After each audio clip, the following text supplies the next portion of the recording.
Harp on Sports, the Bar, podcast, media, audio, radio, and network. What do we have in store for you on this edition of the program? A little Trask timeout, as indications are now coming out of Tampa that Kyle Trask, no matter what happens here in the preseason, will not be the starting quarterback for the Bucs in Week 1 against the Minnesota Vikings. Why? That's not the end of the world. It really isn't. There's actually a positive way to look at this if you're a Gator fan and you prefer Kyle Trask, even though we haven't seen him play yet. We've got to see how these guys work in the offense. We're going to get a taste against the Steelers against that here coming up, well, tonight, Friday. Let's see here. Other things that we have on the docket for you. Pac-12 plan. What's the plan for the Pac-12? Seriously, what's the plan? I can think of one. And it's not the sexiest thing in the world, but you're going to have to try it. You're going to have to try it. And then something else they're going to have to do too. So there's that. And then Mickelson's money. As we find out, according to, was it Billy Walters?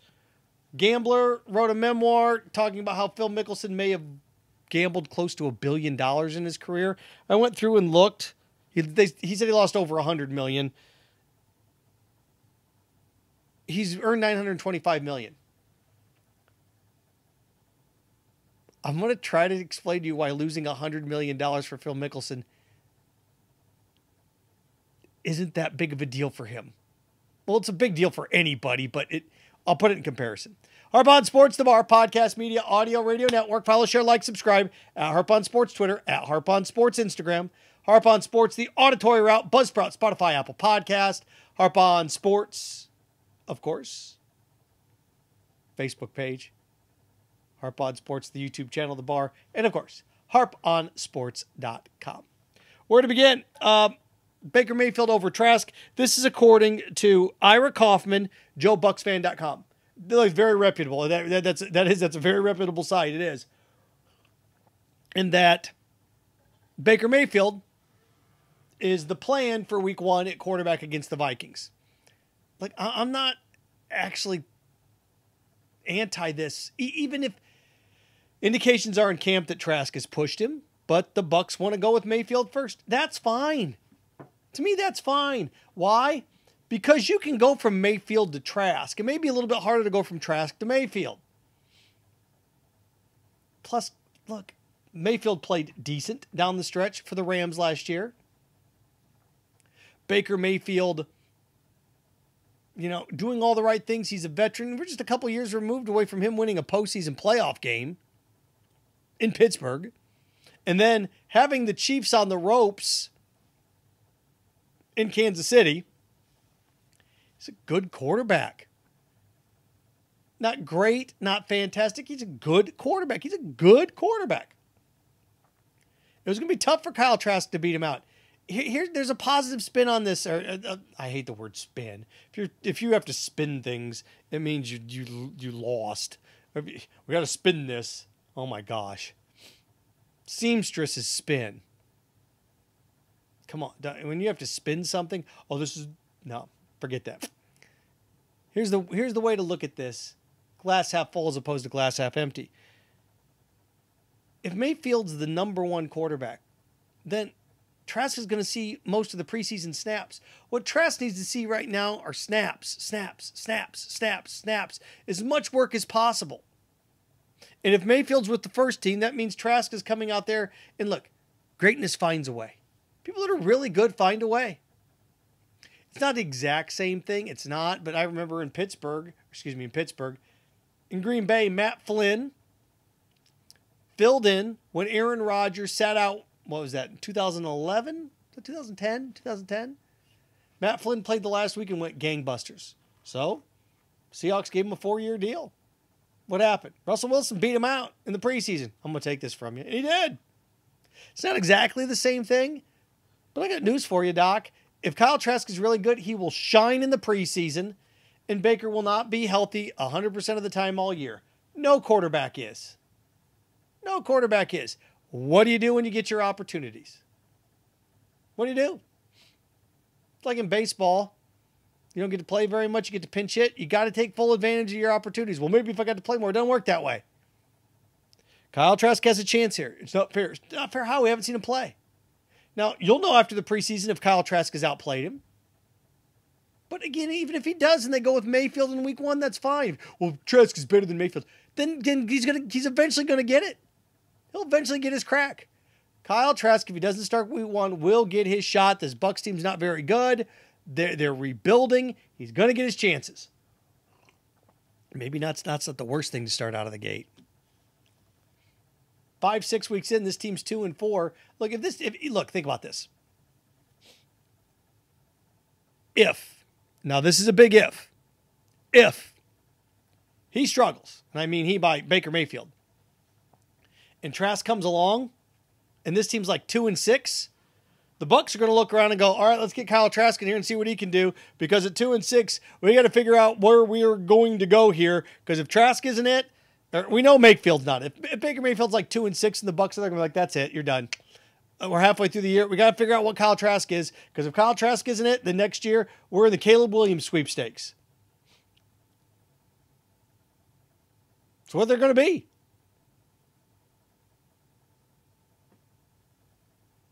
Or pick and choose what other quarterback that you want at this point in time. I don't know who's going to even challenge Caleb Williams, but you know what I mean. So this isn't the worst thing in the world. And I went through and looked at this based on just what we've seen in the past. Since we went from 4 to 3 preseason games. Starters get around 20 to 25% of the snaps. The second string, the backup, gets about 50% of the snaps. And then the rest of the carousel, 3rd, 4th practice squad, get the next 25% of the snaps. On average, since we went to a 3 preseason format a couple years ago. Starter gets about 20 to 25. Number 2 gets 50. Then the rest of the carousel gets the rest. The other 2-3 guys get the other 25%. Right around average. So here you go. There you go. 20, 50, and depending on, I mean, there's certain teams where you only get 10. There's other teams where starters got 40. But around 20% starter, 50%, 45, 50%. I went on high end on a lot of my numbers there. We'll see. So there's an opportunity here. Trask time, not yet. Baker's Bank, just look around. People get chances. It's not like Tom Brady playing every snap with the Bucs. Or Tom Brady playing every single snap with the Patriots. It's not like that. Going to get a crack at it. One way or another, going to get a crack at it at some point. Baker's never been healthy a lot in his career, 100%. Just get reps. It reminds me a little bit. It reminded me when my nephew was a freshman and he was starting on the JV, playing a lot. And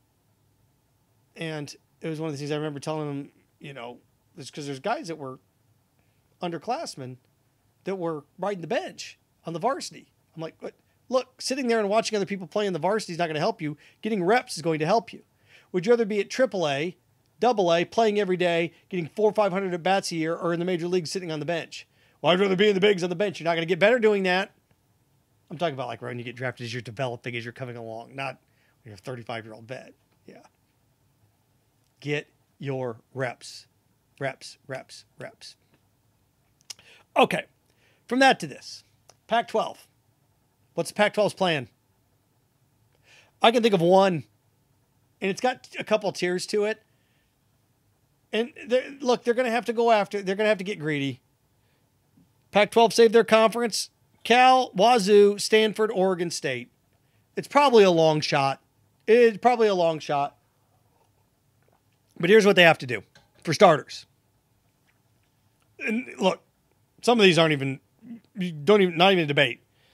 Fresno State, San Diego State, UNLV all have to come aboard. Fresno State, San Diego State, UNLV, you have to get them all. Just have to. TV markets, get you back into some big cities here. And I looked at like San Jose State's another team that I thought about because San Jose gets you into San Francisco, and you got to try it. Maybe you have to get stuck. Maybe you get stuck with San Jose State. But San Diego State, UNLV, Fresno State, without a doubt, those three. That gets you to 7. And then I've got 3 more that get you off the California seaboard. Boise State, Air Force, SMU. Dallas, Boise doesn't get you anything market-wise, but it gets you a name, and albeit at that. And Air Force gets you what? I mean, it doesn't really get you Denver, but it gets you into Colorado to some extent, and maybe Colorado State. See, gang, you're not going to pry anybody away. You're just not at this point. You have to add these guys and build. The Big 12's built some programs. Look, when the Big 12 added Baylor, they weren't any good. When the Big 12 added TCU, remember TCU was in the Mountain West. TCU was good in the Mountain West, but TCU wasn't a national championship contender. Just made the college football playoff. 10 years ago, Boise State would have been, yeah, do it. Now it's like, they've fallen on hard times. But those are the 6. Fresno State, San Diego State, UNLV, SMU, Boise State, Air Force. I get you to 10. And here's where you have to be creative. You are not playing. You aren't. You are not playing with 10 all these heavy hitters. So if you're the Pac-12 at this point, what's left of it, Stanford, you're still going to get Notre Dame. You're the Pac-12, and you've got these, now the Pac-10 is what it would be, and you're trying to figure this out, you have to load up your non-con. You have 3 opportunities in your non-con here. And if you play everybody in your conference, you have 3 opportunities. So what do you have to do? If you're the Pac-12, you got to schedule 1 Big 12, 1 Big 10, 1 SEC. You got to do it. Sorry, gang, you have to do it. That's how you continue to get exposure. That's what you do. If you are Cal, Wazoo, Stanford, Oregon State, UNLV, Boise State, Fresno State, SMU, Air Force, if you are these teams, UNLV, you get to 10, you're like, okay, 9-game conference, 3 non-conference games. What do we do? All right, we can't be playing one double our FCS teams. We can't do that. We can't play Mountain West teams either. Come on, what do we do? Okay, this is what we're going to do. Non-conference, let's get into some of these other markets. Let's go. All of our non-conference games, all of us are going to be against the other Power 5 or Power 4 at that point. So the way to do it, gang, and then you get some exposure being on TV. You work your way into some content. That's how you have to do it. It's the only way. I don't know how much it helps Alabama skull-dragging UNLV. It's not going to help UNLV, but that's the only way to get it done. Only way. Well, then fine, what's your plan? Dissolve? You got to try. Can't sit around and go, okay, we're done. 10-team conference. Fresno State, San Diego State, UNLV, SMU, Boise State, Air Force. And again, you want to go to 12, then the options for 12 are slim. If you want to go to 12, then I really think this. Then it's Colorado State and Memphis. And, okay, let's say you get to 12 with Colorado State and Memphis. I still think you're at a 9-game schedule. And at a 9-game schedule, you still do 3 non-cons against the other big boys. So you're going to have to... The Pac-12's cook at this point is going to have to be games against other major conferences. And you're not going to double up. The SEC's not going to give you 2, so you have to go to the SEC and go, okay, we want to do this where one of our guys plays you every year. And look, that news for you. You probably, maybe, possibly, Stanford could get a home and home with an SEC. Cal did it, right? Did Cal do it with, but Cal did it at Notre Dame, and Cal did it with Florida. What do you know? Well, look, so Cal did it with Florida. You know that some of Oregon State, Stanford, Oregon State may be able to do it with like a Michigan State. Oregon State may be able to do it with Penn State. Maybe. Stanford can do it. Stanford basically can do it with anybody. But it also may be one of these things, gang, where Stanford, you play Alabama at Alabama, and then you play Alabama for your home game at Levi Stadium. It may have to be that. That's the only way I think you save this. Wanted to wrap with this. Phil Mickelson's money. Billy Walters, gambler, writing the book about how much money Phil has blown and that Phil Mickelson gambled at least $1 billion in his career. That would put more money that he's gambled than he's made in his career. $925 million. Gambled at least $1 billion and has lost over $100 million. Yeah. It's a lot. But, big B. Gang, that's 11% of what he's earned in his career. Most degenerative gamblers that go broke, that find themselves in trouble, find themselves blowing more money than they make. People that are in credit card debt just hit $1 trillion in America. I saw a stat that's just absolutely crazy. That of that $1 billion that's owed, 8% owe more in credit cards than they make a year. Just giving you an example here of why, oh my God, he blew $100 million. If you're worth $1 billion, $100 million is 10%. If you've earned $1 billion in your career and if this is true, he's blown 10% of his money on gambling. It's still a ridiculous amount to you and me, but when you're a billionaire, blowing it's 11%, right? He's earned $925 million in his career. He could have lost $100 million gambling. It's 10%. Still a lot of money. But if I came to you, think about this. I'm just going to give you an example.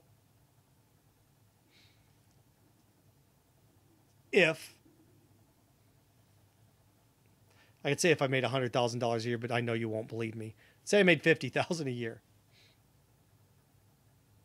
And I came to you and said, I lost $5,000 gambling this year. You'd be like, Jesus, Seth, I know. I make $50,000 this year and I've lost $5,000 gambling. You'd be like, okay. Way to go. All right, I know. You'd be like, it's bad, but it's a lot of money, Seth. But if I came to you and said, man, I lost $500,000 gambling this year, you'd be like, whoa. And I said, but I made $5 million. You'd be like, but still, $500,000. It's 10% of what I made. It's a lot. Don't get me wrong, it's a lot. But when you take into account how much money he has, and that this is the fact, that certain people are just addicted to competing, whatever that competition is. There's that whole episode of Seinfeld where Kramer's betting on the airplanes landing. Some people are just addicted to it. Pete Rose was addicted to gambling. Michael Jordan, addicted to gambling, betting, competing. Some people are just addicted to things, and that's, I'll bet you. Some people just are. Stories of Alex Rodriguez being in poker games where it's $500,000. Yes. Charles Barkley said he blew $10 million in casino slots. Floyd Mayweather once bet, $3 million on a college football game. Paul Horning. Some of these guys are betting on their own teams. What Jim Harbaugh, they talked about, it's not gambling, but some people are just competitive where he's blocking his nephew's basketball shots. He's 9. It's guys, some people just are built this way. Some people compete at all times. And that forges into gambling. I'm not saying that's not a big deal. It's a boatload of money, man. But there are always stories, too, of Michael Jordan's sons. It's Michael Jordan's sons lost $100,000 gambling in Vegas. It's yeah, and Pops made $10 million this week. His Pops is a billionaire. Yeah, but it's different type of money. It's just different type of money.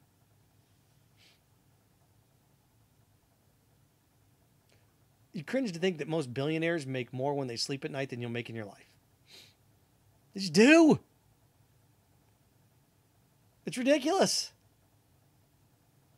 When I found out Phil made close to $1 billion his career, I was boy, I didn't realize he made that much.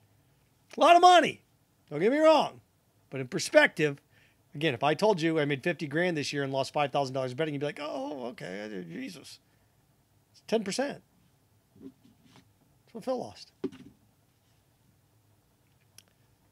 Harp on Sports, the Bar Podcast Media Audio Radio Network. Follow, share, like, subscribe at Harp on Sports Twitter, at Harp on Sports Instagram. Harp on Sports, the Bar, Auditory Route, Buzzsprout, Spotify, Apple Podcast. Of course, Harp on Sports Facebook page, Harp on Sports YouTube channel, harponsports.com. Remember, stay clean, stay focused, stay strong. Frankenstein. Phone with your friends.